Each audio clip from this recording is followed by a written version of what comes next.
Assalamu alaikum YouTube görüşçüler, at sүйүүчүлөр. Өспүрүм сатууга чыкты. Балтырашка экен, жаска кунан чыкма экен. Түйү көлдөн келген экен туугандар. Каны таза кандуу дейт.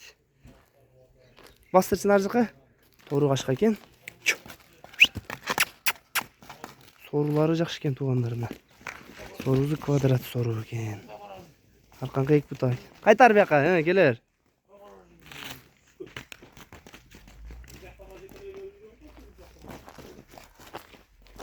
Жанар стойкалары жакшы экен. Тайдын бою 1.45 чыгат экен туугандар. Мына буту колдору таза экен, шишиктери, ден соолугу бардыгы жайында экен. Баазы $1000 экен. Бастырчы нарака бастыр.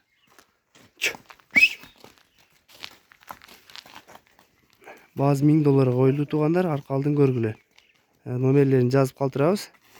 Тайдан кеми бар экен туугандар. Bir жагына өтчү байтык алдын тоспочу тайды. Uzun moyunları uzun eкен, буту колдору узунчулук экен. Дареги Аксырайым Кербен шаарында биз номерлерин жазып калтырып кетебиз. Номерлерине байланышка чыккыла туугандар. Боюн сурап бердик туугандар. Баазын дарегин толук айттык. Болушунча